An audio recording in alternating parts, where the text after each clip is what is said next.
hadatsana. Kita dah baca dia punya sanad. Kita terus baca hadisnya. An Abdullah bin Amr radhiyallahu anhuma anna rajulan sa'ala an-nabi sallallahu alaihi wasallam ayyul islami khairun qala tut'imu at-ta'am wa taqra'u as-salam ala man 'arafta wa man lam ta'rif. Okey, jadi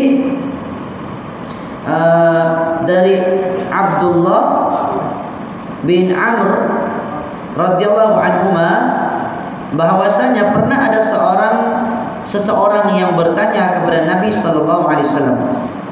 Okey, ada orang yang bertanya kepada Nabi, ayyul Islam khair? Apakah Islam yang paling baik? Islam apakah yang paling baik? Maka Nabi sallallahu alaihi wasallam pun menjawab, orang Islam yang baik atau Islam yang baik itu apa dia? Tut'imut ta'am, memberi makan. Maksudnya dia sedekah, suka beri orang lain makan. Itu termasuk perbuatan yang terbaik dalam Islam. Wa taqra'us salam, dan juga dia mengucapkan salam ala man 'arafta, ke atas orang yang engkau kenali, wa man lam ta'rif, dan ke atas orang yang engkau tidak kenali. Jadi bagi salam ni yang penting Islam lah. Tak kira lah kita kenal atau tidak kenal, bagi salam itu sangat disukai oleh Rasulullah sallallahu alaihi wasallam. Okey, maksudnya amalan yang terbaik dalam Islam. Kalau hadis yang sebelumnya kita pernah baca sebelum ini, dia tanya ayyul islami afdal, apakah Islam yang paling afdal? Kalau soalan yang hadis yang kedua ni, apakah Islam yang paling baik? Dia ada dua. Yang pertama ayyul islami afdal, apakah Islam yang paling baik, yang paling utama? Afdal ni utama, paling afdal lah, afdal. Faham kan? Afdal ni utama, paling bagus. Itu maksudnya. Okey, maka Nabi jawab, man salimal muslimuna min lisanihi wa yadihi. Yaitu orang Islam yang selamat, orang Islam yang man salima, sesiapa yang orang Islam, masih kaum muslimin, berasa selamat dari lisan dan tangan dia.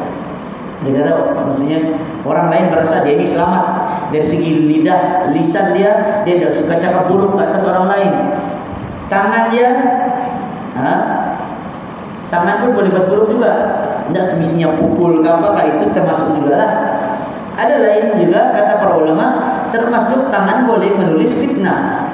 Kan dia boleh menulis fitnah. Mungkin kalau zaman sekarang ni ada tulis status kah, tulis message kah, kan terjadinya fitnah sehingga menyebabkan pembunuhan Khalifah Utsman. Itu kerana terjadinya surat palsu yang ditulis di atas namakan Sayyidina Utsman. Akhirnya umat Islam terfitnah dan mereka pun kepung rumah Sayyidina Utsman, lalu mereka bunuh Sayyidina Utsman. Itu gara-gara fitnah. Bukan dari mulut, dari tangan, dengan cara dia menulis.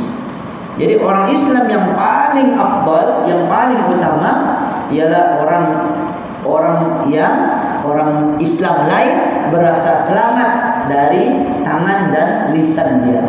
Okey, itu yang sebelum ni kita baca, mungkin 2 minggu yang lalu saya ingat. Yang keduanya, hadis yang baru kita baca sebentar tadi, ayyul islami khair. Apakah Islam yang baik? Dia bukan afdal, baik. Khairun ni baik. Okey? Maka Nabi sallallahu alaihi wasallam menjawab, ialah engkau memberi makan serta mengucapkan salam kepada siapa saja, sama ada kau kenal atau kau tidak kenal. Okey.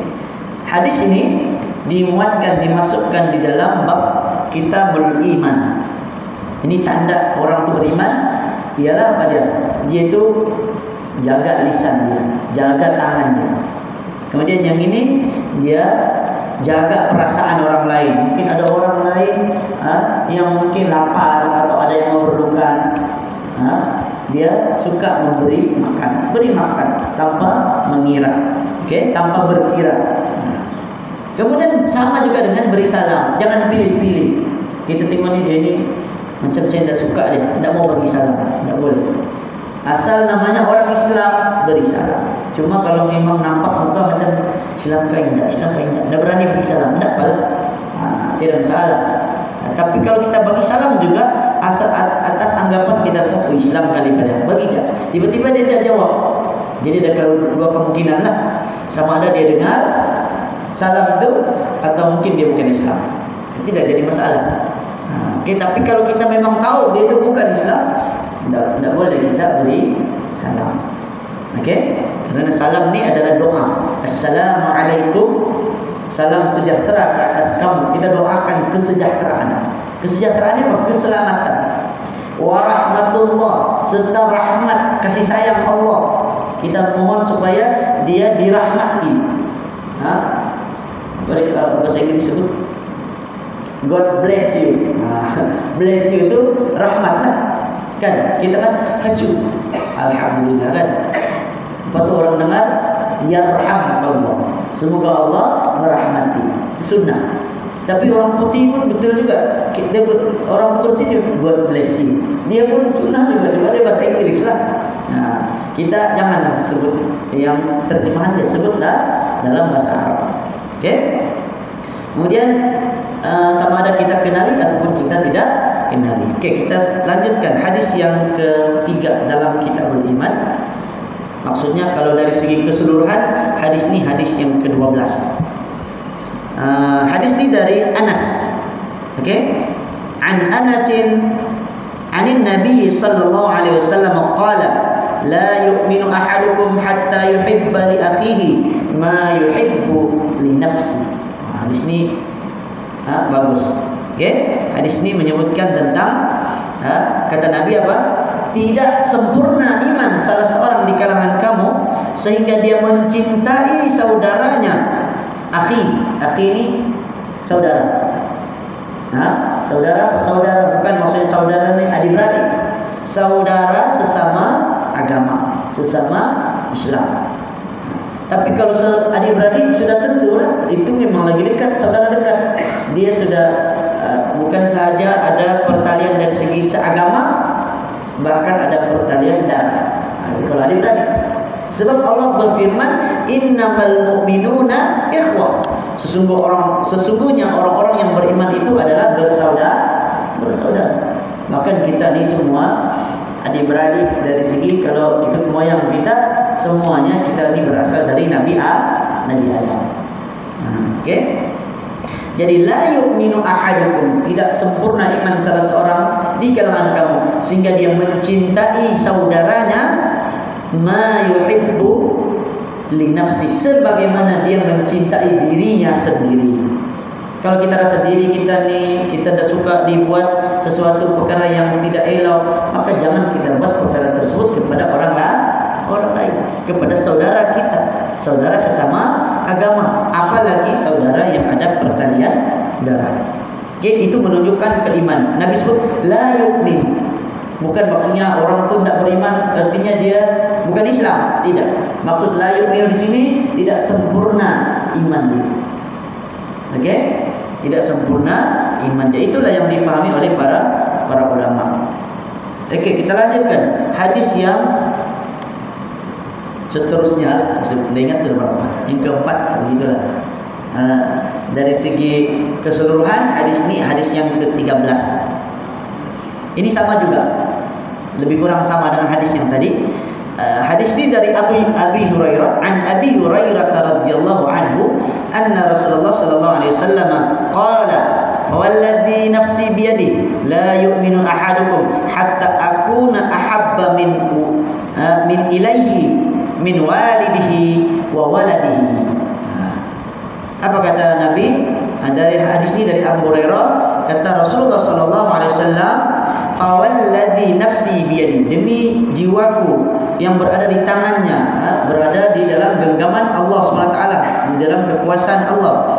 La yu'minu, tidak beriman, sama juga tidak sempurna iman. Okey, ahadukum, salah seorang di kalangan kamu, hatta, sehingga akuna ni apa? Maksudnya aku, kata Nabi. Akuna maksudnya sehingga aku ini ahabba, lebih dicintai, ilaihi, oleh dirinya. Sehingga aku ini lebih dicintai oleh dirinya. Maksudnya siapa? Nabi. Nabi mesti paling kita cinta. Min walidihi, dari kedua ibu bapaknya. Wa waladihi, dari anak-anaknya. Kita sayang ibu bapa kita, sayang anak-anak kita, tapi Nabi kata belum sempurna iman kalau kita tidak jadikan Nabi lebih lagi kita cinta. Kadang-kadang kita ni terlalu sayang, tapi sampai mengenepikan Nabi. Itu yang bahaya. Maksudnya apa? Agama itu nomor 2. Nomor 1, orang yang paling dicintai oleh kita. Tidak. Paling dicintai nomor 1 tidak ada lain melainkan Allah. Allah yang pertama. Yang kedua Rasulullah. Yang ketiga, yang ada dalam hadis Nabi kan, dalam satu hadis Nabi itu, siapakah yang patut saya cintai selepas Allah dan Rasul? Nabi sebut ibumu. Ditanya lepas tu, Nabi jawab ibumu. Lepas tu Nabi jawab ibumu. Ditanya lepas tu ayahmu. 3 kali ibu baru ayah, menunjukkan kemuliaan seorang ibu. Okey, ibu dia lebih sedikit darjatnya. Dalam Islam ni dia memuliakan. Itu cara dia memuliakan wanita ataupun perempuan. Ada orang yang mungkin menganggap Islam ni merendahkan martabat wanita, tapi tidak sebenarnya. Buktinya kita boleh lihat dalam hadis-hadis Nabi mengangkat martabat wanita. Ibu dia disebut ibu 3 kali. Ibu itu wanita, perempuan. Okey. Jadi ini tanda keimanan seseorang. Bahkan sebahagian daripada tanda-tanda keimanan seseorang ialah dia mesti mencintai Rasulullah lebih dari yang tadi, daripada dirinya sendiri kan tadi, bukan? Yang mula-mula tadi Nabi kata dia mencintai saudaranya sebagaimana cinta dirinya sendiri. Yang ini dia kata dia mencintai Nabi lebih daripada cintanya kepada kedua ibu bapa serta anaknya. Okey, daripada orang tua dan anaknya. Seterusnya hadis daripada Qatadah, dari Anas, an Qatadah an Anas, dari Anas bin Malik. Okey. Qala an-nabiy sallallahu alaihi wasallam la yu'minu ahadukum hatta akuna ahabba ilaihi min walidihi wa waladihi wan nasi ajma'in. Ada tambahan.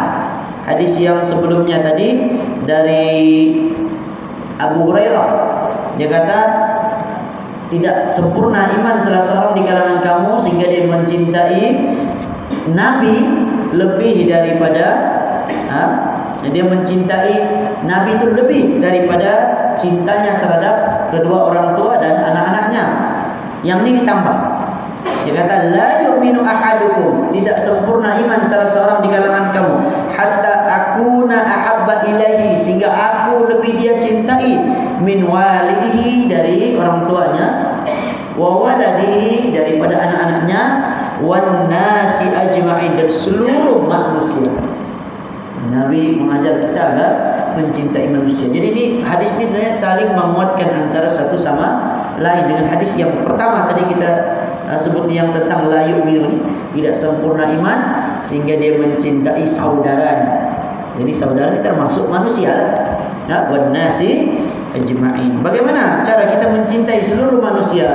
Kita ajak manusia kepada kebaikan, tidak mengira siapapun. Ini kita kadang, dia ini siapa? Tidak kita kenal, biarlah dia masuk neraka. Tidak boleh, kan? Siapa saja yang kita, tapi bukanlah maksudnya sehingga meninggalkan hak yang lebih patut kita utamakan. Maksudnya yang utama diri kita dulu. Allah kata dalam Al-Quran, qu anfusakum, selamatkan diri kamu. Jadi hak yang pertama diri kita dulu. Sebelum kita berdakwah, kita kena belajar dulu. Tidak boleh mau selamatkan orang lain, tapi kita belum tahu diri kita selamat atau tidak. Selamatkan diri kita, jadi tambah ilmu, belajar.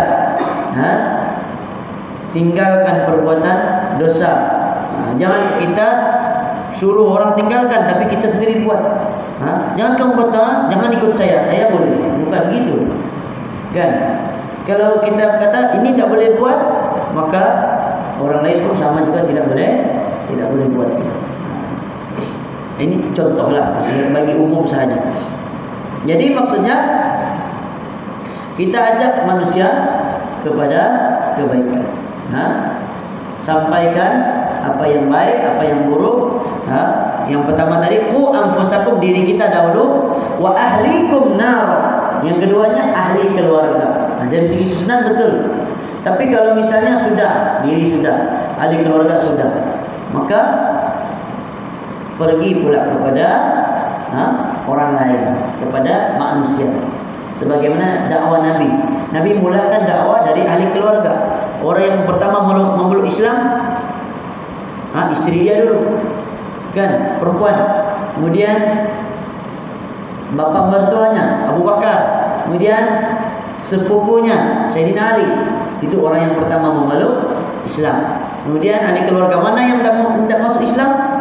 Tidaklah maksudnya selagi tidak masuk Islam tidak boleh dakwah kepada orang lain. Tidak. Dakwah tu kalau sudah kita sampaikan, kita iringi dengan doa. Mudah-mudahan hidayah itu sampai kepadanya suatu masa nanti. Bukan dari kita, mungkin dari orang lain. Bahkan bukan dari kita pun, hidayah itu datang dari Allah. Kita hanya menunjukkan. Selagi mana Allah tidak sampaikan hidayah itu, tidak akan sampai pun hidayah. Kita hanya menunjuk, tunjukkan saja. Okay? Kita buka pintu. Sudah buka pintu, tapi dia tidak masuk. Dia tidak akan.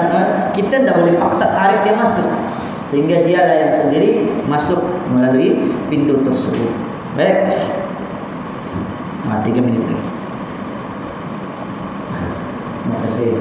Satu hadis lah. Ada 3 minit lagi. Kita baca satu hadis lagi last. Sama juga hadis ini dari Anas, an Anas bin Malik radhiyallahu anhu, anna Nabiy sallallahu alaihi wasallam qala talatun man kunna fihi wajada halawatal iman ay yakuna Allah wa rasuluhu ahabba ilaihi min siwahuma wa an yuhibbal mar'a la yuhibbu illa lillah wa an yakraha an ya'uda fil kufri kama yakraha an yuqdhafa fin nar. Okey, kata Nabi, ada hadis dari Anas bin Malik, Nabi bersabda, sesiapa yang ada 3 perkara, man kunna fihi, sesiapa yang ada pada dirinya 3 perkara ini, wajada halawatal iman, dia akan merasakan kemanisan iman. 3. Apa dia? Ayyakunallaha wa rasuluhu ahabba ilaihi mimma siwahuma. Hendaklah dia menjadikan Allah dan Rasulnya lebih dicintainya dari selain keduanya. Maksudnya Allah Rasul itu lebih dia cintai dari selain Allah dan Rasul. Boleh faham? Dia mencintai Allah dan Rasul lebih dari selain keduanya. Maksudnya selain dari Allah dan Rasul.